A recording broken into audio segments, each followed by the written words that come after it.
Então, minhas irmãs, meus irmãos, é com alegria que estamos aqui para mais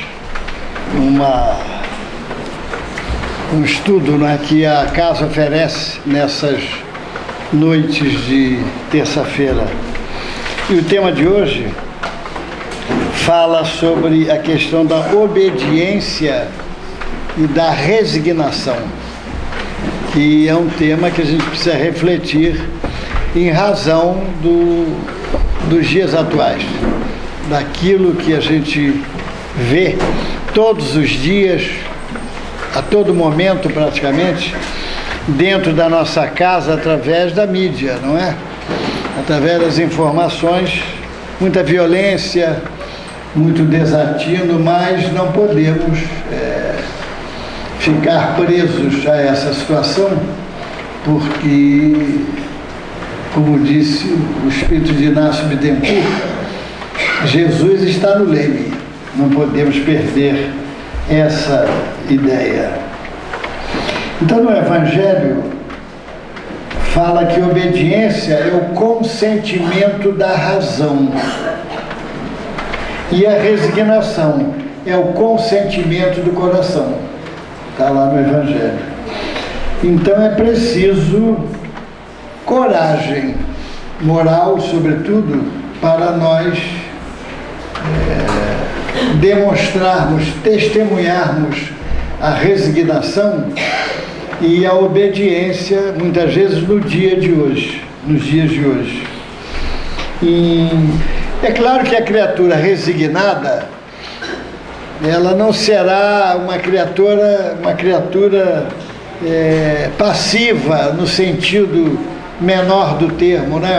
Uma criatura que não lute, que seja desanimada, que seja apática, não é isso que se fala. Ao contrário, espera-se da criatura, sobretudo, um dinamismo na vida, né?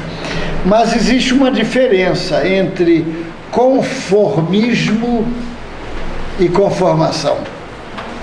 Então nós vamos ver a diferença para ver qual a posição psicológica que nós estamos situados, se não for a melhor para a gente refletir e passar para outra posição, né? Emmanuel diz o seguinte: conformismo é o sistema de ajustar-se alguém a todas as circunstâncias. Quer dizer, a criatura é aquela história, deixa a vida me levar. A criatura vai conforme a onda, não é? Então, todo mundo faz isso, não é? Todo mundo avança sinal, por que eu não vou avançar? Todo mundo atravessa fora da faixa, por que eu não vou atravessar? Todo mundo, menos os espíritas, é claro, sonegam o imposto de renda, por que eu não vou sonegar? Entendeu? Então esse é o conformismo, quer dizer, é a pessoa ajustar-se às circunstâncias do momento, à situação do momento. É o que é que tem, todo mundo faz, mas o problema não é esse. Agora, vamos ver o outro lado da questão. Conformação, que é o lado positivo, é a submissão voluntária e serena da pessoa às aperturas da vida. Então a criatura não tem jeito, ela, por exemplo, sofreu um acidente, ficou com o braço paralisado. Ela não tem que ficar se lamentando, se revoltando, ela tem que aprender a utilizar o outro braço. Nós vamos ver um exemplo aqui brilhante dessa situação. A criatura perdeu o emprego que ela considerava o melhor, teve que arranjar um emprego menor. Vai ficar se lamentando? Não tem saída. Então quer dizer, o conforto, é claro que ela tem que lutar para conquistar o melhor. Então essa é a conformação que Emmanuel fala, quer dizer, a criatura se ajustar de modo sereno e tranquilo às aperturas da vida, como ele fala, né? Igual uma mãe de um orador que eu conheci, quando eu encontrava ele triste, perguntava: você está triste, fulano? Estou. O que houve? Problema? Tem solução? Tem. Então por que essa tristeza, se tem solução? Ou às vezes, fulano está triste por quê? Problema? Problema. Tem solução? Não. Então se não tem solução, para que essa tristeza? Pô? O que não tem remédio, remediado está, já dizia a minha tia, minha avó, não é? Quer dizer, então a criatura se ajustar com otimismo, com vibrações positivas aos acontecimentos da vida. Porque olha, gente, tem uma turma boa que costuma, faz parte do clube do CBM. Vocês sabem que clube é esse? Clube do CBM, que graças que vocês não sabem que clube é esse, é coitadinho de mim. A pessoa adora quando chega, o que houve, fulano? Está abatido, está doente, coitadinho. Aí ele desfila um rol de lamúrias e lamentações. Bom, em Minas é TDM, viu? Tadinho de mim. É diferente, é um pouco diferente, né? Então, tem pessoas que não tem nada pior do que você perguntar como vai. Não pergunte a determinadas pessoas, olha, hoje eu estou bem, mas ontem eu tive uma dor de cabeça, você nem sabe. E na semana passada, olha, foi pior, porque era na nuca, eu até achei que era uma pressão alta, eu consultei o livro na internet, não tem gente assim que agora vai para a internet, não vai mais no médico, né? E fica apavorada com os sintomas que aparecem ali na internet. Quer dizer, são os sócios fundadores do CDM, coitadinho de mim, não é? Então não adianta falar, não adianta perguntar, determinadas pessoas não perguntam. Olha, o outro homem de 60 anos, meu Deus do céu, não, eu sofro muito, a minha vida é ruim porque a minha mãe não gostava de mim. Meu Deus do céu, com 60 anos ainda lembra disso, tem dó. A minha mãe nunca gostou de mim, gostava mais do meu irmão. E como disse a Luzia Matias ontem, lá no Eurípides, a menininha queria porque queria um irmãozinho, porque queria 3 anos de idade. Aí a mãe arranjou um irmãozinho, né? Arranjou um irmãozinho, todas as atenções da mãe, que no início era para ela, porque a criança começa a formar uma personalidade egoísta e possessiva, porque ela está com fome, chora, o leite chega. Então ela situa na mente que quando eu sentir fome, basta chorar, que o leite vem. Qualquer coisa chorou, vem assistência. Então a assistência, o foco mudou da mãe para o bebê que nasceu, para o neném. Porque olha, o único ser que nascituro que exige assistência total é o homem, é a criatura quando nasce. Porque senão ele não sabe fazer nada. Se não der assistência, ele desencarna, não é? Então ele depende de assistência total, e ele sabe disso. Psicologicamente ele sabe dessa situação. Então a garotinha viu que o foco tinha mudado e perguntou: mãe, não dá para escangalhar a Clarinha, que era a irmãzinha menor, para ver se escangalhar. Para ela é como se fosse um brinquedo, né? Então aqueles que cultuam o sofrimento, quer dizer, cultuam o sofrimento. O Jerônimo, a gente sabe daquele caso do Jerônimo, que chegou no Chico com hemorragia total, o médico disse que ele ia desencarnar, arrumaram um avião que ele queria se despedir do Chico, chegou lá, todo com hemorragia inestancável, terno branco, parecia uma rosa vermelha. E aí o Chico deu um beijo nele, mandou todo mundo beijar, quer dizer, passar fluido, mandou ele comentar o Evangelho. Quando ele terminou de comentar o Evangelho, a hemorragia estancou. E o Chico perguntou: Jerônimo, você sabe a razão, a causa geradora desta hemorragia? Não, foi você ter abrigado o coitadinho de mim. Porque as pessoas, Jerônimo, você sofre muito, coitadinho de você. Então ele começou a alimentar e realimentar um sentimento de auto-pena, de auto-coitadinho. Então ele naturalmente acionou os mecanismos que causaram a hemorragia. Ora, se vocês quiserem ficar doentes, vou dar uma receita. Porque o doente, ele tem a atenção de todo mundo, né?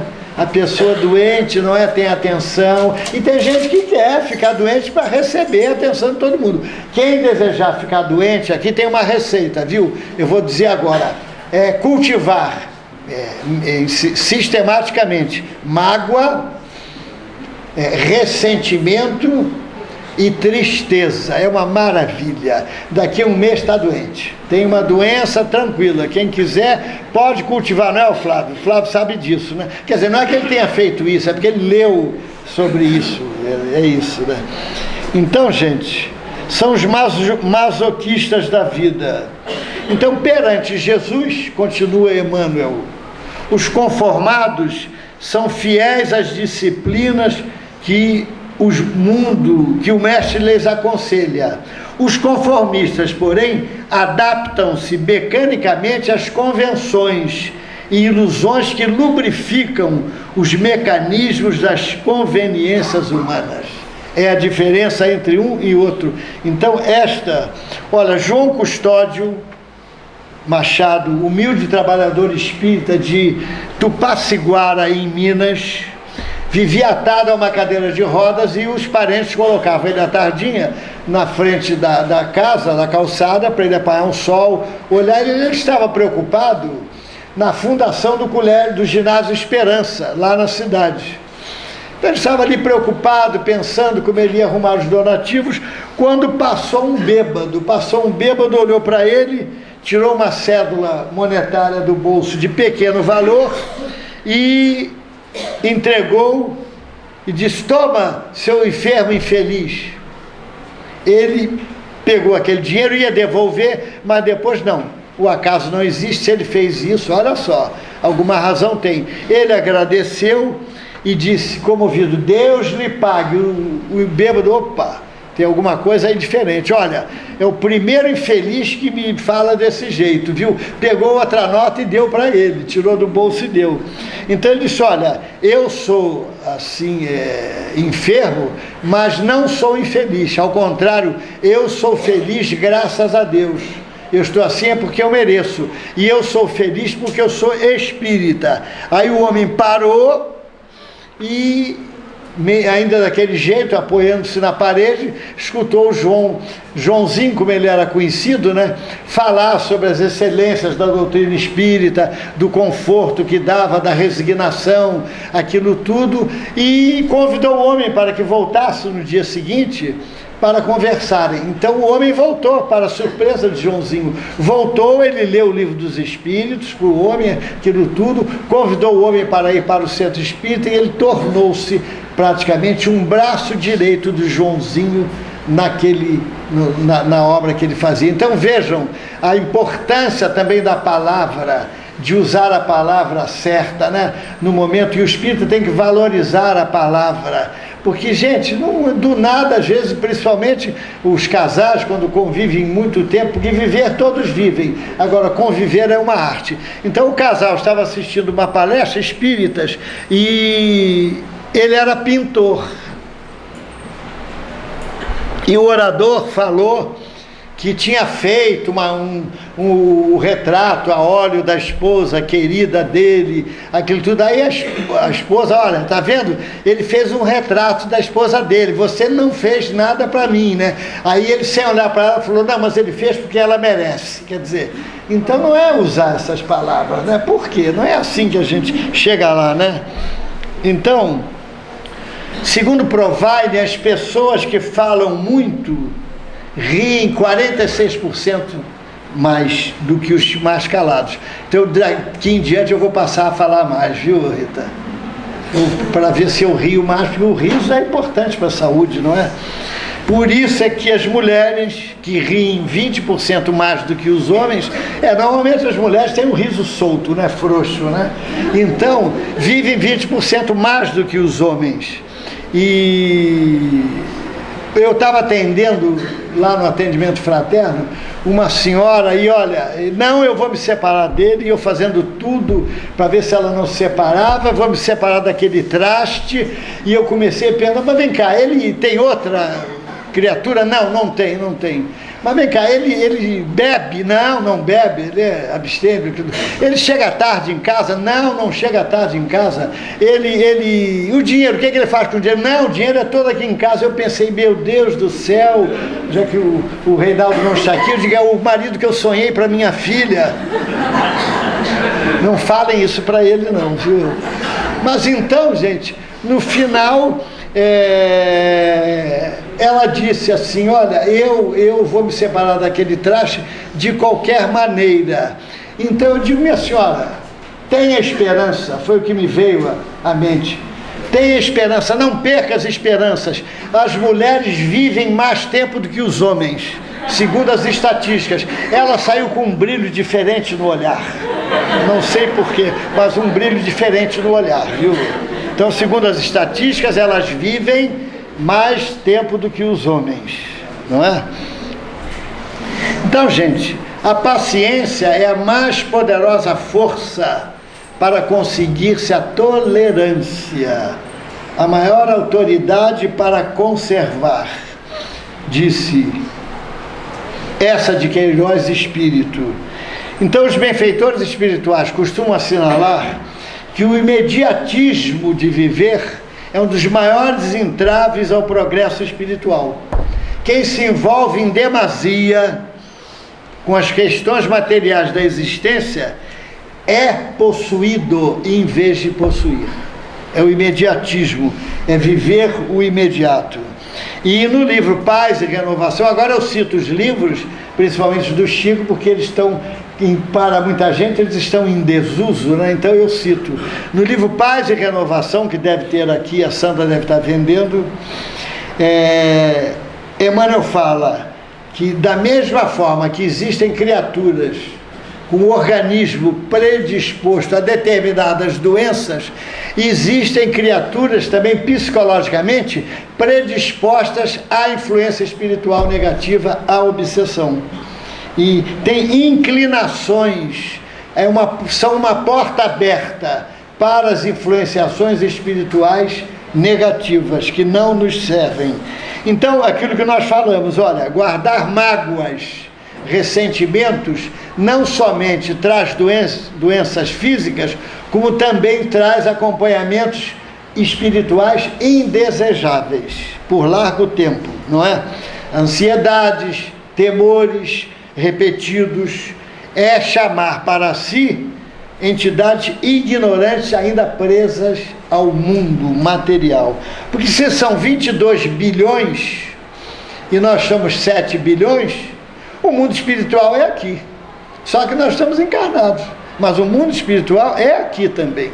Eles transigem conosco, eles interagem conosco a todo momento. Lê do engano pensar que ninguém está vendo o nosso gesto infeliz ou o nosso mal feito.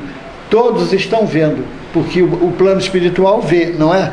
Então, conservar pessimismo e queixas sistematicamente por tudo e por nada no nosso cotidiano é acolher pensamentos infelizes de espíritos desencarnados, pessimistas e queixosos da vida, iguaizinhos a nós. Perder o interesse de viver, de estudar e aprender, de realizar qualquer tarefa produtiva, é caminho seguro à estagnação espiritual. Não é muito fácil não, viu? Então eu pergunto, é bom nós estarmos na casa espírita? O que vocês acham? É bom? Eu digo que não é bom. É excelente estar na casa espírita, é mais do que bom. Porque, gente, a casa espírita amplia o nosso conhecimento da vida. Porque tanta intransigência, tanta ferocidade das religiões não reencarnacionistas em criticar as religiões espiritualistas e reencarnacionistas, porque eles leram e não entenderam o pensamento de Jesus, que na Bíblia está cheia de informações reencarnacionistas. Jesus falava para o espírito imortal, ele não falava para aquele povo ali, sofrido, discriminado, para aquelas castas, ele falava para o espírito imortal. Então, a casa espírita é excelente, a vinda à casa espírita, porque amplia o quê? O nosso conhecimento e, por consequência, nos estimula a praticarmos com força a resignação ativa, dinâmica. Então, com o conhecimento espírita, as nossas dores podem não diminuir, mas são equacionadas. Por quê? Porque nossos problemas são explicados. Então o espírita passa a ter uma compreensão maior, uma resignação e uma conformação maior sobre a vida. Então, gente, existem dois tipos de resignação. Olha, a passiva e a ativa. Resignação ativa e passiva, como nós escrevemos ali. Olha, eu conheço duas companheiras espíritas. Uma, quando acorda chorando. Minha vida não presta, não, eu sou infeliz, meu Deus do céu. Ela tem saúde, por enquanto, tem recursos materiais e acorda assim. Ainda é capaz de pedir ao filho para não ir trabalhar, para ficar com ela, se lamentando. O que é isso? Isso é uma resignação passiva. A criatura é passiva ante um estado mental que ela elaborou. E a outra vive numa depressão desde o momento que acorda. Olha para o chão, é apática, incapaz de vencer a dificuldade. Quer dizer, é depressiva 24 horas por dia. São dois exemplos de resignação passiva. Agora vamos ver alguns exemplos de resignação ativa.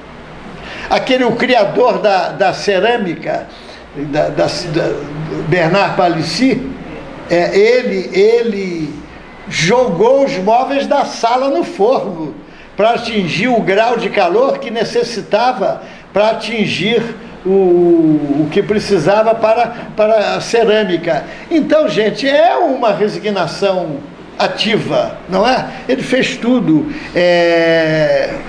Shakespeare, ele sentiu uma vez tão grande penúria que ele se achou um dia num teatro e, tomado de desespero, tentou tocar fogo no teatro, mas acomodou-se, reajustou-se e deixou no mundo obras inestimáveis. Emmanuel fala que Shakespeare foi o missionário da palavra. Realmente ele tem pensamentos, não é? Ele tem frases, só vou dizer uma para ilustrar, sobre o amor.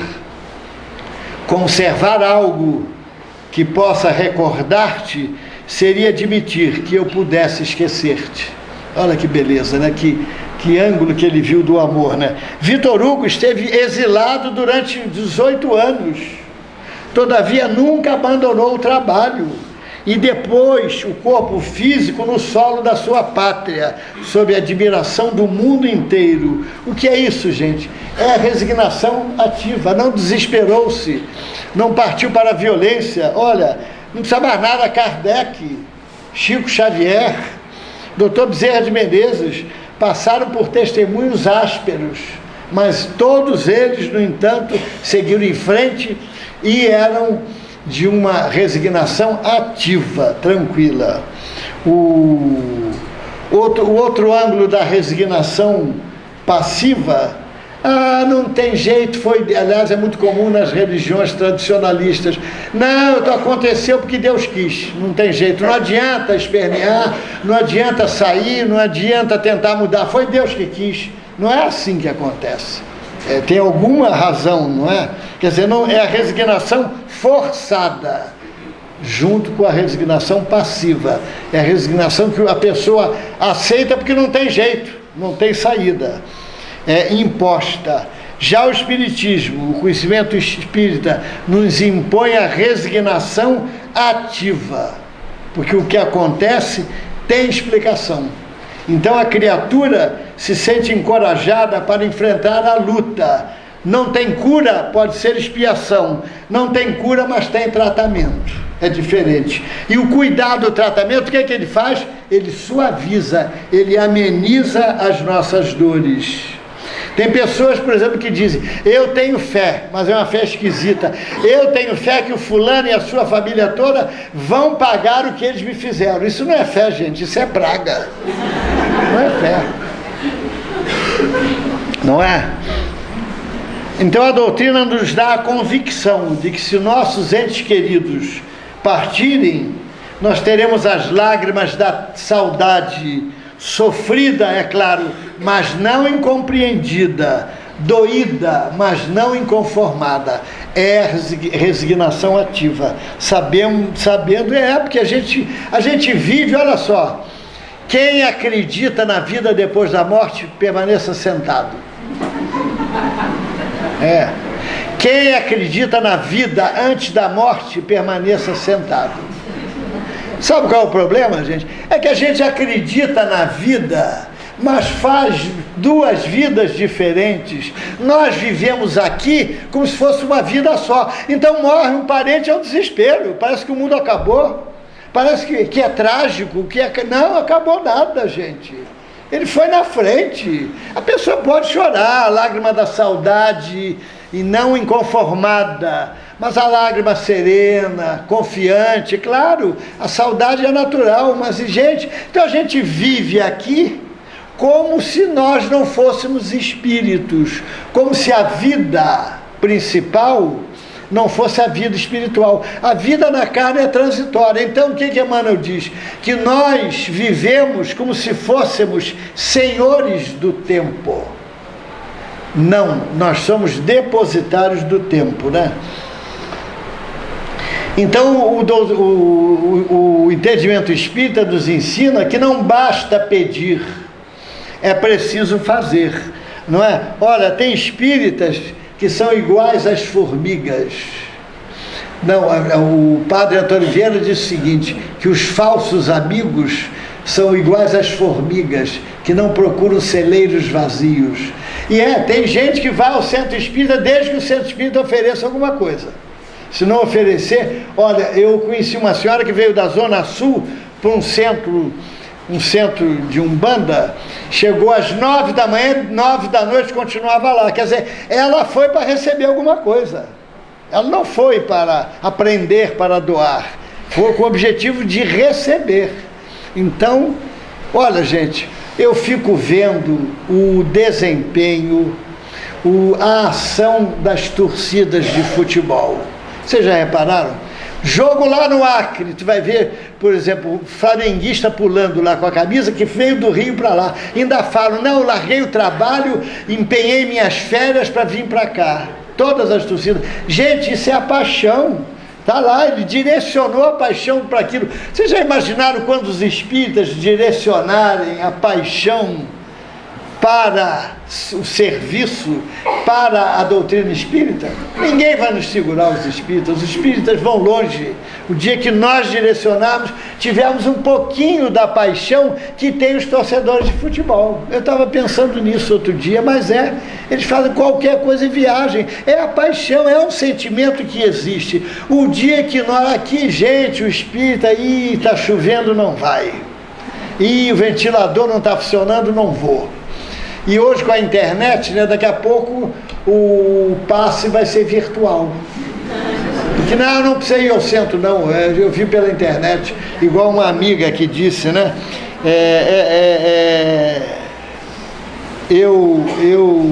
Olha, a Jéssica nasceu sem braços, devido a uma rara enfermidade congênita. Seu pai, olha só a importância. Seu pai não chorou quando ela nasceu, não a considerou uma vítima. E sua mãe disse que ela podia fazer tudo, desde que tentasse. Olha o que a Jéssica fez. Ela escreve 25 palavras por minuto, dirige carro, é esportista. Antes costumava gritar, por que não tenho braços? Como que reclamando, interrogando a Deus por que ela nasceu assim. Tem mais, ela seca os cabelos com aquela máquina, né? Se maquia normalmente, não fica por aí. Ela troca as lentes de contato como qualquer outra pessoa. Aos 25 anos, 1,55 m de altura, quer dizer, um pouco mais, eu me considerava um anão alto, viu? Ela é mais baixa do que eu, a Jéssica. É a primeira mulher na história da aviação que pilota sem braços. Ela dirige avião, gente. Olha, eu nem entro na porta do avião para viajar. Ela não só entra, como dirige o avião. E essa mulher, que é inspiradora e heroína para muitos, ela irradia felicidade e tem um grande senso de humor. Olha só, gente. Gente, quanta gente boa, perfeita, sob o ponto de vista físico, e que está em casa reclamando da vida, acorda, aí clique, 8h30 da manhã, Ana Maria Braga. 10h30 da manhã, encontro com Fátima Bernardes. Olha, vê, né? Está acostumada, ela costuma ver, né? 2h30, vale a pena ver de novo. 5h, Malhação. 9h, Sangue Bom é Sangue Bom? Bom, então fica lá e não faz outra coisa, gente. Nós vamos ver o problema da rotina, viu? Mas vamos voltar para a Jéssica. No Dia das Mães, ela voou sozinha e botou um letreiro no avião: mãe, voando sem mãos.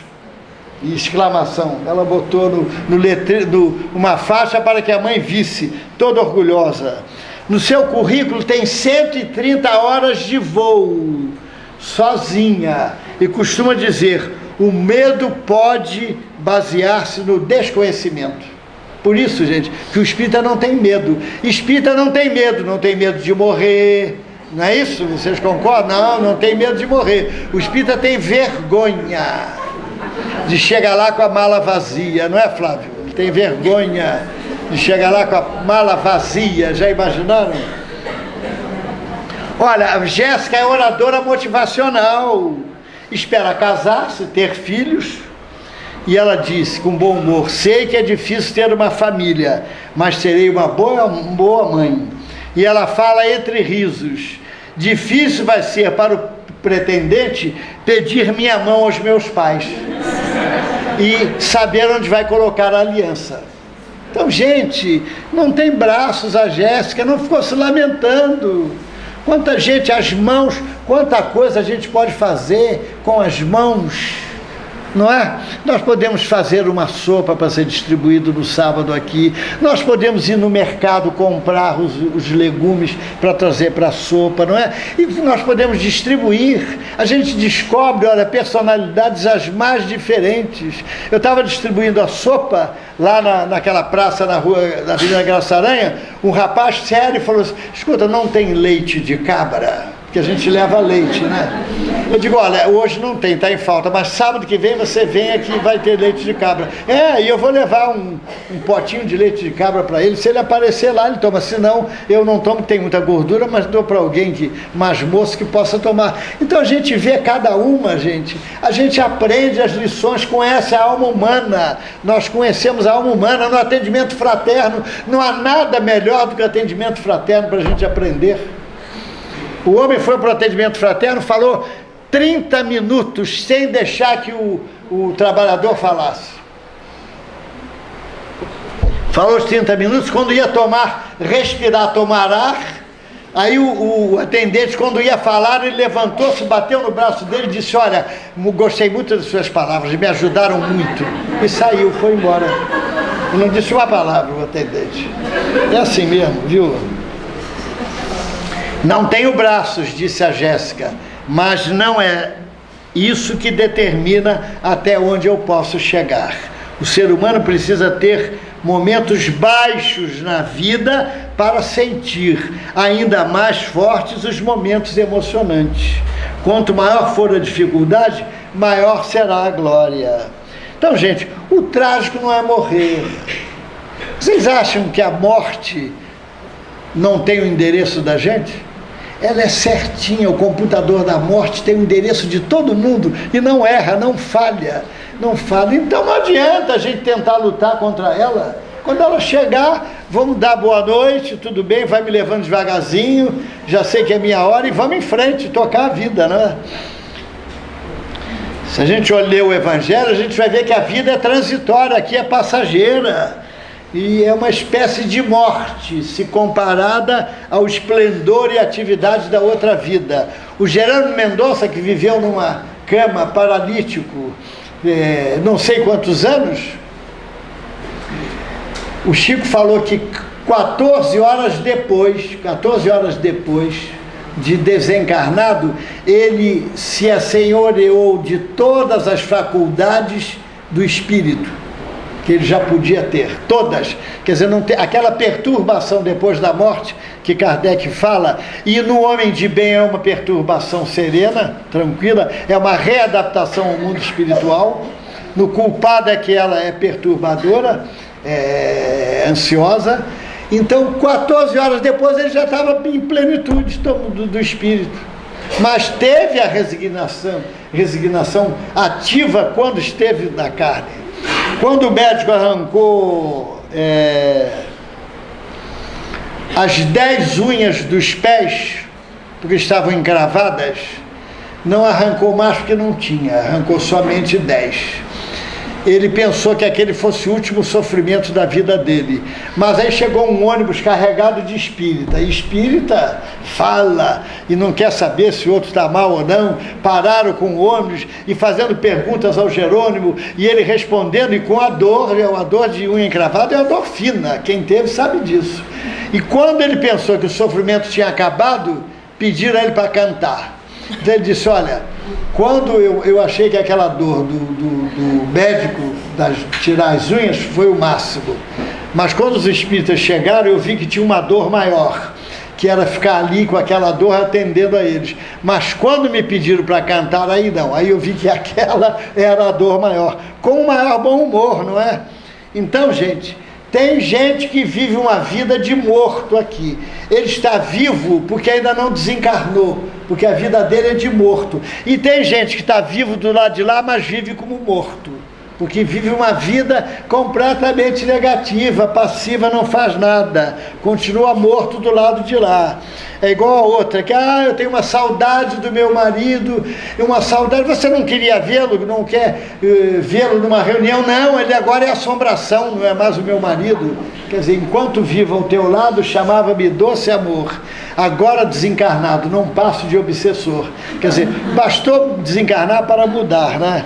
Então quem cai na morte levando o tempo vazio e infecundo, simplesmente sai do corpo, mas não se afasta do mundo, disse Lourenço Prado. E desencarnado João Binga não sabe onde se amontoa, se na cabaça de broa ou da bandeja de pinga. Então nós guardamos os mesmos hábitos, porque, gente, aceitar a religião é uma coisa, praticá-la é outra. É abissal diferença entre aceitar e praticar a religião. André Luiz conta que o velhinho desencarnado dormitava, igual algumas pessoas que estão dormitando aqui, né? Mas aqui está já acabando já, viu?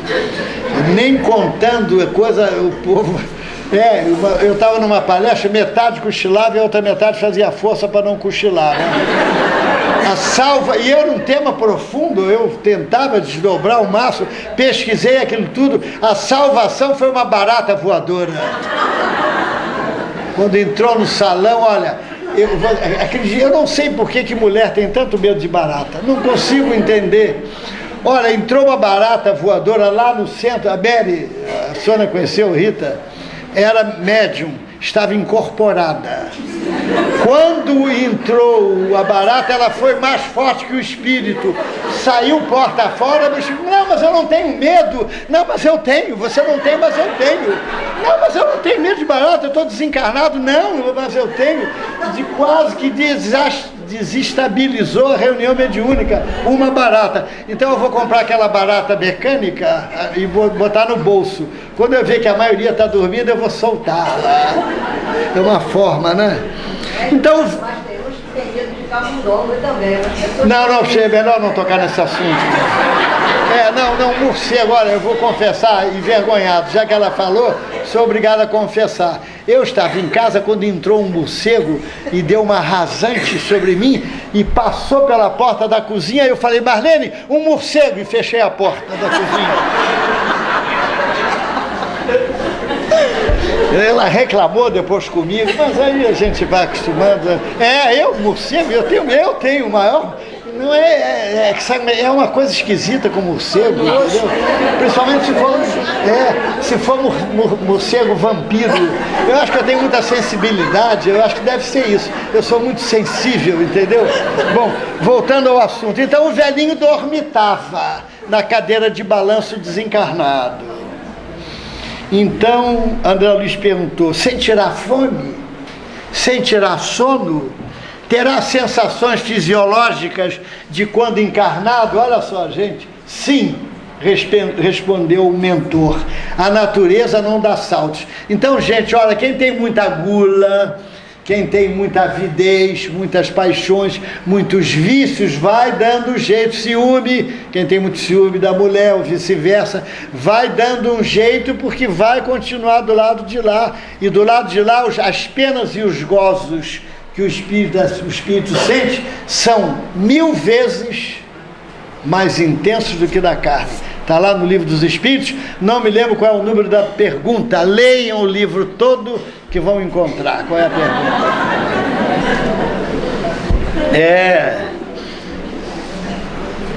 O Chico dizia que os médiuns e espíritas são doadores da alegria, é a missão deles. Olha o que o Silvio Fontoura falou. Reclamação é pecado? Pode não ser, mas não tanto. O santo muito irritado não pode ser muito santo. Coração, quando se alteia, eleva, alegra e seduz. Pessoa de cara feia não pode estar com Jesus, disse Cornélio Pires. Viu, Flávio? Disse o Cornélio Pires. Eu disse que hoje eu ia mexer com ele. Então é isso. Olha, gente, o princípio está aqui, olha, o princípio, vou botar a sigla, princípio PCLD, isso aqui quer dizer, o princípio central da lei de Deus, sabem qual é? Quem achar, a Rita paga aquele bolo de banana ali que eu pretendo levar para casa hoje. Sabe qual é, gente? É esse aqui, ó. O princípio central da lei de Deus é a evolução.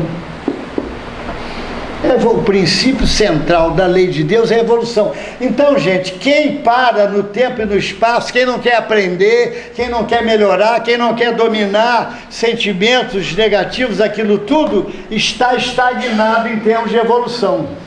Porque quem evolui é o espírito. Então, vamos evoluir, vamos aprender. Olha, fulano maravilhoso. Trabalhava de 8 às 10 da noite, vivia para o trabalho, aí morreu, desabou, ou morreu um parente, ele desabou. O fulano, eu também vivia na internet, vivia no computador 8 horas por dia, domina. Mas, gente, tem que abrir o leque, tem que fazer outra coisa, tem que atender pobre, tem que falar com gente esquisita, com gente com resignação passiva, para ver se melhora, para ver se O outro chegou a um ponto que eu digo, você deve consultar um psiquiatra. Ele falou, você acha que eu estou doente? Eu digo, não, eu tenho certeza que você está doente. Então a gente tem que tentar tudo, porque se não aprender alguma coisa, eu aprendo computador até hoje, vivo, cansei de falar para Augusto e para outros amigos, para Luiz Eduardo, que hoje não está aqui, para eu aprender. Porque hoje faz parte. Hoje o garoto de 3, 4 anos, olha, hoje ninguém tem o lado negativo. As pessoas conversam pouco, gente, e conversar é tão importante, não é? A palavra. Eu vi um casal de namorado no ônibus conversando virtualmente. Digitava e passava para o outro a mensagem. A outra ria e passava para ele. Eu digo, meu Deus do céu, por que não conversam, não falam? Não vão gastar o aparelho, a energia E a moça, senhora, acordou 2h30 da manhã, foi para o computador. E aí, meu filho, tudo bem? E o filho entrou, ela não viu. O filho entrou e foi para o quarto, ligou o computador, de madrugada. Tudo bem, meu filho, está trabalhando? Não, já saí do trabalho. Meu filho, tudo bem com você? Então, olha, eu vou desligar porque eu vou fazer um lanche que eu estou com fome. Aí ele falou assim, tudo em mensagem, eu também vou com você porque eu também estou com fome. Como você está em casa? Estou, eu já cheguei. Quer dizer, ele entrou, viu a mãe no computador, foi para o computador e ficou conversando um com o outro virtualmente. Quer dizer, as pessoas não conversam, não tem o calor da conversa, não é? Então, gente, o princípio da lei de Deus é a evolução, que é a essência da vida, da renovação. Então, nós hoje aqui estamos positivamente influindo a próxima encarnação nossa. Olha que beleza. Quem é que tem essa informação aí fora, das religiões tradicionais? Alguém tem? Não tem. Nós estamos hoje, aqui agora, ainda que dormindo, não faz mal. Venham para cá para dormir. Durmam um bom sono, porque o espírito vai receber alguma coisa, não é? Vai receber. Igual aquela moça que ficou na fila, aquilo incomodava. Olha, no início, agora não, mas no início a gente sentava e via alguém dormindo, era um desconforto. Meu Deus do céu, a palestra não tá agradando, tem alguma coisa errada. E ela ali na primeira fila, e todas as vezes que eu ia naquele centro, lá na Zona Norte, ela dormindo, cochilando. Um dia ela levantou, olha, adorei a sua palestra. Vai me perdoar, mas a senhora cochilava todas as palestras, é por isso mesmo, eu tenho uma insônia danada, e aqui eu consigo dormir. Então venha para dormir, não faz mal, gente, porque o espírito vai aprender, e vai chegar melhor na próxima encarnação.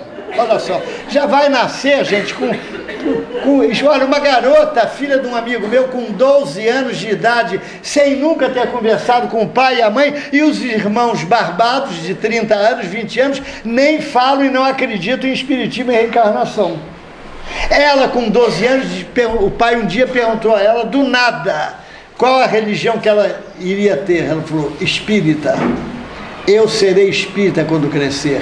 Então, gente, sabe como é o nome disso? É bagagem. Já foi espírita na próxima reencarnação anterior. Então não faz mal que venha para dormir, esse orador é chato, não para de falar, e fala sempre as mesmas coisas, não faz mal. Porque a gente, de tanto ouvir, vai vincando os procedimentos morais da nossa alma e vai guardar esses ensinamentos.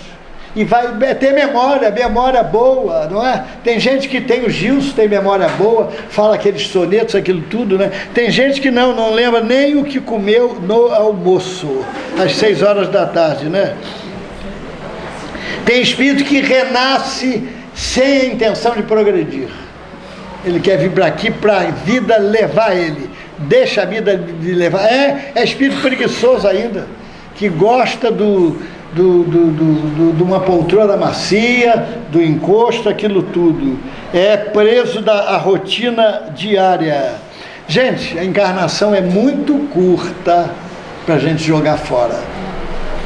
E por ser curta, ela é muito valiosa. Não é isso? A reencarnação é muito curta para nós jogarmos fora, para nós desperdiçarmos o tempo. O Chico falou que não encontrou espíritas desencarnados felizes e que todos eles lamentavam, sobretudo, o tempo perdido. Porque muitos, disse o padre Antônio Vieira, muitos lamentarão o que fizeram e que não deveriam ter feito.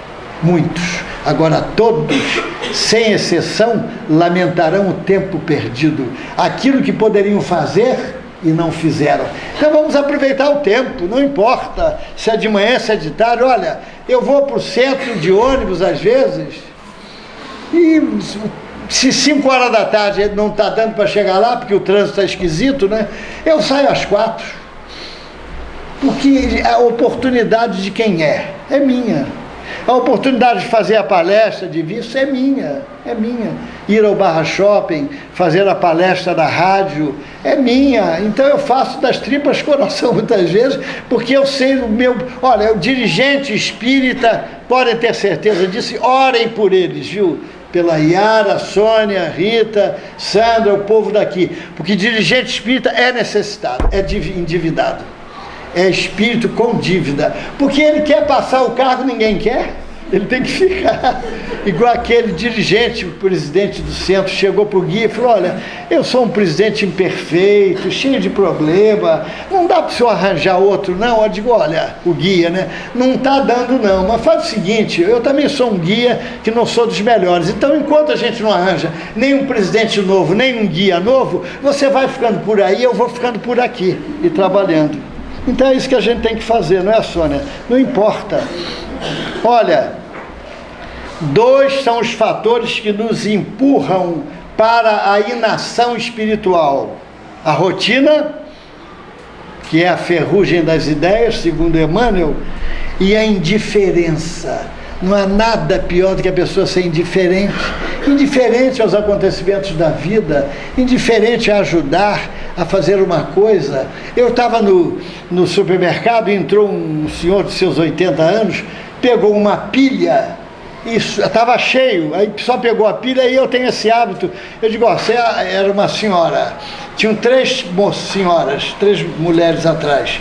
Eu digo: ó, se ela não se incomodar, o senhor pode passar na minha frente e pagar. A segunda se incomodou: não, eu trabalho muito, só tenho domingo para trabalhar, é domingo de manhã. Não pode. Minha senhora, 1 minuto, não vai fazer falta. Depois, para onde a gente vai, não há pressa. Ela não entendeu. Não, eu tenho pressa, eu trabalho a semana toda. Eu digo: não, é depois. Ah, sim. Aí ela desconversou, aquilo tudo. Depois o homem voltou e passou recibo: olha, meu amigo, muito obrigado. Tem gente que tem o coração grande, cheio de ódio. Quer dizer, então, ela perdeu uma oportunidade. Minha senhora, 1 minuto não ia fazer falta. Mas é essa pressa, essa luta, não é? Tinha um rapaz no instrução onde eu estudei.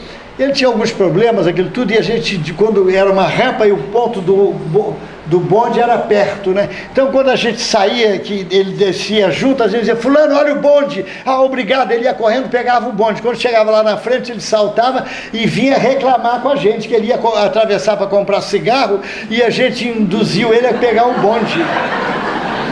A gente fazia, quer dizer, Olha, gente, sabe o que o Chico falou? Agora não é para rir, não é para chorar. Aquilo que eu falei, trabalhar 8 horas por dia e não fazer mais nada, em termos espirituais, está estagnado. Palavra que ele empregou. Trabalhar 8 horas por dia apenas e voltar para casa, ligar o canal de meditação transcendental, que é a televisão, comer e dormir, espiritualmente está estagnado. É porque a pessoa não luta, não tenta melhorar, não lê um livro. Tem gente que não lê, gosta de não ler. Nós tivemos um péssimo exemplo aí de cima, né? Que não, eu não leio, nunca li um livro. E quando a gente tem que ler, o conhecimento é a base. Sem conhecimento, como é que nós vamos chegar? Ele mata todos os medos. O conhecimento já está acabando, viu? Pode ficar tranquilo aqui. Então não é masoquismo não, viu, gente? Então, olha só, nós estamos terminando, aquele relógio já chegou em cima da hora. Olha, Einstein, a gente tem que se pautar pelos grandes exemplos. Ele foi uma criatura humana extraordinária. Os grandes exemplos servem, nos estimulam a melhorar. Olha, é o mais amável e mais compreensível e o mais serviçal dos homens que eu conheci, ele disse. Jamais recusou o seu auxílio quando sentiu que poderia ser necessário e efetivo. Escreveu milhares de cartas de recomendação, dedicou horas a doentes, sempre defendeu os oprimidos e necessitados, distribuiu os $50 mil do seu prêmio Nobel aos pobres e chegou a sustentar 150 famílias em Berlim. Então era um homem simples e modesto, usava o seu conceito de Deus com mais frequência do que um padre católico. É a resignação ativa. Completando. Bom, e para completar, uma história rápida de Humberto de Campos, do livro Pontos e Contos. Ezequiel e Antônio eram guias de uma família que eles conheciam há muito tempo, um conhecimento de lá do século passado, né? E o Antônio ficava instalado na casa de Dona Malvina, do seu marido e dos 2 filhos. E o Ezequiel, hierarquicamente acima, aí Ezequiel veio para saber como os seus tutelados iam. Aí começou a fazer perguntas ao Antônio. E aí, Antônio, como é que segue os nossos tutelados? Eles vão indo bem? Compreendem agora a proteção divina? Malvina comporta-se bem na luta redentora? E um tanto sem graça, o Antônio disse, olha, ela reclama muito, ela não tem fé, ela não acredita muito não tem sabido enfrentar a facilidade com abundância, vive aflita e sem causa, insatisfeita sem motivo. Mas vem cá, tem alguma enfermidade, alguma coisa nela ou na família? Não, olha, de manhã cedo eu faço fluidificação da água, eu expiro para pegar o remédio, aquilo tudo, pega um resfriado, outro de pequena monta. Doença grave não tiveram nunca. E o salário? Então o salário deles deve ser pequeno. Nada, que é isso? O salário deles é grande, mas eles nunca bastam o dinheiro que têm, sempre gastam mais do que ganham. E foi falando e foi perguntando, sofrem alguma perseguição descabida? Não possuem, não tem nem para ter desgostos íntimos. Então o Ezequiel resolveu observar pessoalmente. E passou 2 horas no lar de Dona Malvina, do marido e dos 2 filhos. Olha, reclamações. Dona Malvina estava na porta esperando passar uma conhecida para ela contar as suas lamúrias, reclamar, aquela coisa, como é que vai? Tudo bem? Aí, coitadinho de mim. Enfim, só lamúria, reclamação, brigas entre os filhos, o marido reclamando da empregada, de todo mundo, um inferno.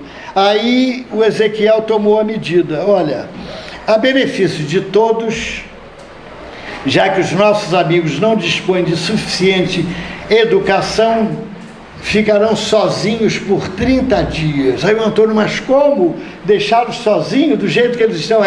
Você vai tirar umas férias, descansar e eles vão ficar sozinhos. Então o Ezequiel, que era veterano, disse, a proteção aos companheiros na carne é análoga à que se dá às plantas. De quando em quando é preciso retirar, mudar ou renovar. Malvina e João, o marido, e os filhos permanecerão sem escolas durante 30 dias. Você virá comigo para descansar. Nossa amiga tem recebida a proteção confortadora. Olha só, gente. A grande maioria vem aos centros espíritas atrás dessa proteção, a confortadora. Mas existe outra, que a maioria não quer, que é a educativa. Então, nossa amiga, olha, nossa amiga tem recebido a proteção confortadora, mas doravante necessita receber a proteção educativa. 30 dias depois, o quadro era outro. Vamos ver qual era o quadro. No dia imediato, os filhos do casal entraram em briga corporal. No 3º dia, um dos filhos foi dispensado do trabalho por insubordinação. No 4º, outro jovem sofreu crise de apendicite e submeteu-se à cirurgia reparadora. No 5º, o chefe da família foi atropelado por automóvel quando saía do escritório. E no 6º dia, o filho maior foi trazido para casa em razão de queda espetacular no serviço. E Dona Malvina não encontrou mais tempo para se queixar da sorte do mundo e fim dos 30 dias do programa, quando Ezequiel e Antônio penetraram o domicílio, encontraram Dona Malvina em oração profundamente transformada. É a proteção confortadora. Então, gente, pensemos nisso. Pensemos no quanto a gente pode utilizar em termos de recursos emocionais, faculdades, conhecimento, e no dia que canalizarmos para o trabalho espírita para a luta da nossa renovação, o Espiritismo vai ganhar muito, e principalmente nós. E utilizarmos, como disse Carmen Sinira, uma boa palavra, uma simples palavra, como foi dita pelo aquele nosso amigo João Machado. Uma simples palavra humilde e boa, que esclareça e reanime, traz consigo o milagre amplo e sublime do amor que regenera e aperfeiçoa. Um sim ou um não na graça de um sorriso, uma frase de estímulo e ternura, muitas vezes restauram de improviso o coração chagado de amargura. Mas a palavra contundente e rude, que exprime acusação, miséria e ofensa, mata os germes da paz e da virtude e traz consigo as trevas da descrença.